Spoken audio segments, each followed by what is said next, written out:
Assalamualaikum warahmatullahi wabarakatuh. Perkenalkan, nama saya Chandra Fauzan Ramara dengan nomor NPM 2160 128. Di sini saya akan presentasi perancangan usaha dari kewirausahaan desain. Bab 1, pendahuluan. Nama dan alamat usaha. Nama usaha ini adalah CC125 dan alamatnya di Jalan Utama Cilaminda nomor 125. Nama dan alamat pemilik Chandra Fauzan Ramara, alamatnya di Jalan Utama Cilaminda nomor 125. Informasi tentang bisnis. CC125 merupakan jasa layanan custom pakaian yang unik dan sesuai dengan gaya pribadi yang konsumen inginkan. Latar belakang. Usaha custom pakaian adalah bisnis yang berkembang karena semakin banyak orang yang mencari pakaian yang unik dan sesuai dengan gaya pribadi mereka. CC125 ingin memanfaatkan peluang ini dan membuka usaha custom pakaian yang menyediakan pakaian berkualitas tinggi dengan desain atau gambar khusus dengan keinginan pelanggan. Rangkuman eksekutif. Jasa custom pakaian adalah layanan yang memungkinkan pelanggan untuk mendesain dan memesan pakaian sesuai dengan preferensi dan kebutuhan mereka. Berikut ringkasan eksekutif tentang jasa custom pakaian. Rangkuman eksekutif. Jasa custom pakaian adalah layanan yang memungkinkan pelanggan untuk mendesain dan memesan pakaian sesuai dengan preferensi dan kebutuhan mereka. Berikut ringkasan eksekutif tentang jasa custom pakaian. 1. Kustomisasi pakaian. Jasa custom pakaian memberikan pelanggan kesempatan untuk memilih desain, bahan, warna, dan gaya pakaian sesuai dengan selera pribadi. Ini memungkinkan mereka untuk memiliki pakaian yang unik dan sesuai dengan gaya individu. 2. Pelanggan yang sadar fashion. Layanan ini umumnya menarik pelanggan yang memiliki rasa mode dan mencari pakaian yang tidak dapat ditemukan di rak-rak toko konvensional. Mereka ingin tampil beda dan eksklusif. 3. Desain dan konsultasi. Sebagian besar jasa custom pakaian menyediakan tim desainer yang berpengalaman untuk membantu pelanggan dalam merancang pakaian mereka. Konsultasi mendalam sering dilakukan untuk memastikan kepuasan pelanggan. 4. Bahan yang berkualitas.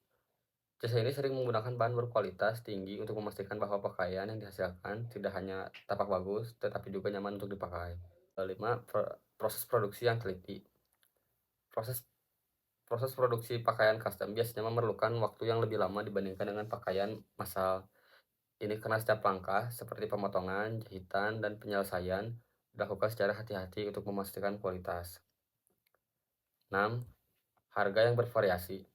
Biaya pakaian custom ini bervariasi, tergantung pada desain, bahan, dan kerumitan proses produksi. Ini bisa membuat pakaian custom lebih mahal dibanding dengan pakaian siap pakai, tetapi sebagian besar pelanggan melihatnya sebagai investasi dalam pakaian yang berkualitas tinggi. 7. Pasar yang berkembang. Pasar jasa custom pakaian terus berkembang karena peningkatan permintaan dari konsumen yang ingin memiliki pakaian yang lebih personal dan unik. Bisnis ini menguntungkan jika dikelola dengan baik. Dalam rangkuman singkat tersebut, jasa custom pakaian adalah layanan yang memungkinkan pelanggan untuk mendesain pakaian mereka sendiri dengan bahan berkualitas tinggi, konsultasi desain, dan proses produksi yang teliti. Bisnis ini melayani pelanggan yang ingin tampil beda dan eksklusif dalam gaya mereka. Visi misi. Visi misi usaha. Visinya menjadi perusahaan terkemuka dalam pembuatan pakaian custom yang inovatif dan berkualitas tinggi. Misinya, 1. Menawarkan beragam pilihan pakaian dan aksesoris untuk custom. 2. Memberikan pelayanan pelanggan yang ramah dan profesional. 3. Memastikan kepuasan pelanggan dengan produk berkualitas tinggi. 4. Mempromosikan inovasi dalam desain pakaian. Bergerak di bidang apa industri ini? Industri ini bergerak dalam bidang fashion dengan menggunakan jasa-jasa dari para seniman. Dengan seiringnya berjalannya waktu, khususnya anak muda mulai meminati custom pakaian mereka karena ingin tampil beda dan eksklusif. Nilai-nilai dan prinsip yang dianut industri yaitu hasil sendiri yang dibuat oleh desainer, ketelitian dalam pengerjaan, dan melakukan apa yang konsumen inginkan. Keunikan usaha dan keunggulan kompetitifnya. Usaha jasa custom pakaian yang dijalani menawarkan layanan desain dan pembuatan pakaian atau aksesoris sesuai dengan permintaan dan selera pelanggan. Keunikan usaha jasa custom adalah kesan eksklusifnya karena berbeda dengan yang lain dan tentu tidak sama. Analisis industri. Itu perspektif masa depan industri.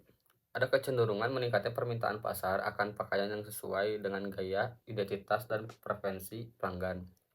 Kemajuan teknologi pun memungkinkan jasa custom pakaian untuk meningkatkan efisiensi, kualitas, inovasi dalam proses produksi dan pemasaran.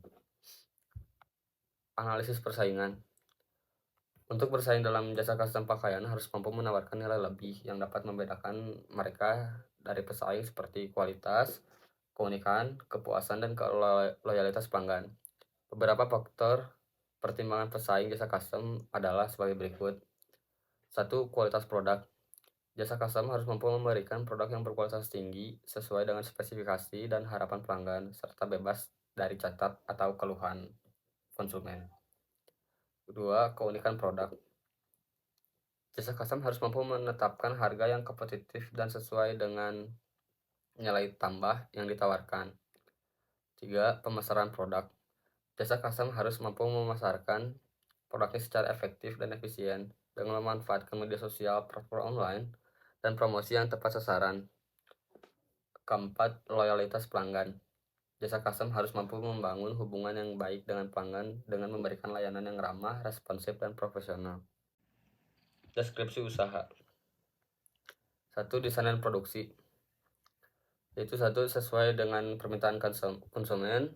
2. Menawarkan dan konsultasi desain maupun bahan produk. 3. Pemilihan bahan yang berkualitas tinggi. 2. Kualitas produk. Yaitu memastikan setiap bahan yang dipakai memenuhi standar kualitas tinggi. Kedua, memastikan setiap pembuatan benar dan teliti. Ketiga, sesuai dengan keinginan konsumen yang diinginkan. 3. Personalisasi dan pemesanan khusus. 1. Menawarkan penawaran khusus bagi konsumen. Kedua, menerima pesanan khusus atau spesifikasi tertentu yang diinginkan. 3. Konsultasi apa yang diinginkan konsumen. 4. Pemasaran dan branding. 1. Mempromosikan inovasi dalam desain pakaian. 2. Menggunakan strategi pemasaran online, media sosial seperti Instagram, Facebook, dan lain-lain. 5. Penjualan dan distribusi. Penjualan melalui media sosial atau toko online yang tersedia, dan penjualan offline bisa melalui alamat yang tertera. Distribusi menawarkan pengiriman ke alamat konsumen. Rencana lokasi.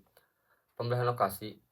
Lokasi produksi usaha ini adalah di Jalan Cilamindah nomor 125, sekaligus gudang penyimpanan hasil, tempat membuat, mendesain, konsultasi, bahkan interaksi dengan konsumen langsung maupun online atau offline. Rencana tata letak usaha bisnis ini kedepannya ingin memiliki studio atau rumah tersendiri dari berbagai ruangan, seperti ruang produksi, desain, manajemen, marketing, dan lain-lain. Proses produksi.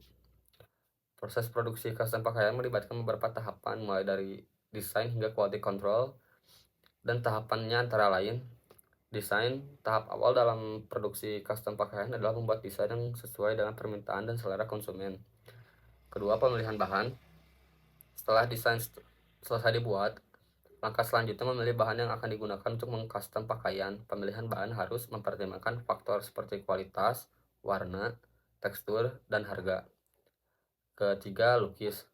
Setelah memilih bahan dan alat yang diinginkan atau digunakan, langkah selanjutnya adalah melukis desain pada produk. Lukis dapat dilakukan secara atau menggunakan cat khusus dengan teknik sablon atau dilukis. Selanjutnya, pengeringan. Setelah melalui proses lukis, langkah selanjutnya adalah mengeringkan pakaian. Proses pengeringan ini dilakukan dengan cara dijemur atau dengan bantuan alat pengering. Dan langkah terakhir adalah finishing. Setelah pakaian benar-benar kering, pastikan melakukan finishing.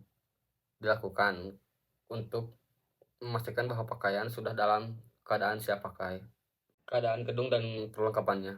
Keadaan gedung atau tempat produksi kami harus memiliki ruang yang cukup luas, karena pembuatannya yang membutuhkan ruangan luas agar tidak terjadi hal yang tidak diinginkan. Begitupun dengan alat-alat seperti cat khusus atau kain, leather, terus kuas, varnish, pensil, penghapus, pensil kaca, lint free cloth, meja, kursi, lampu sorot, atau tempat pengeringan, itu membutuhkan space yang cukup luas. Sumber-sumber bahan baku itu ada dua, cat dan varnish. Rencana pemasaran. 1. Segmentasi pasar. Demografi. Semua gender mulai dari umur 17 sampai 40 tahun. Kedua, geografis. Segmentasi pemasaran dan distribusi barang akan berpusat di kota, terutama di kota Bandung. Minat. Orang yang minat dengan melihat custom pakaian. Kedua, target pasar. A. Orang-orang yang menyukai karya seni. B. Individu yang ingin tampil berbeda. C. Orang yang menyukai hal yang eksklusif. Dan kelompok atau individu yang up to date. Ketiga, positioning. 1. Kualitas dan kreativitas. Kedua, kostumisasi. Ketiga, kualitas. Keempat, komunitas atau penggemar. Keempat, penempatan harga. Untuk harga sangat bervariasi tergantung dari kesulitannya. Rata-rata harga custom pakaian adalah contohnya jaket dari harga 300 sampai 450 ribu rupiah. Untuk kaos 100 sampai 200 ribu. Celana 200 sampai 300 ribu. Dan sepatu 200 sampai 450 ribu. 5. Pelaksanaan distribusi. Pemasaran akan dilakukan dengan konsep distribusi langsung. Produk ini akan dibuat dan dijual oleh tangan pertama langsung kepada konsumen. 6. Promosi yang dilakukan. Untuk promosi kita menggunakan media sosial. Tujuan yang kita inginkan yaitu menjangkau luas. Diperkirakan akan mencapai apabila menggunakan atau melalui media sosial, yang dimana zaman sekarang semua orang menggunakan media sosial. 7. Pengembangan produk. 1. Mengambil apa yang sedang tren atau hype. Kedua, membatasi produk buatan sendiri yang akan keluar. Ketiga, kolaborasi. Sekian, terima kasih. Mohon maaf apabila ada kesalahan kata. Assalamualaikum warahmatullahi wabarakatuh.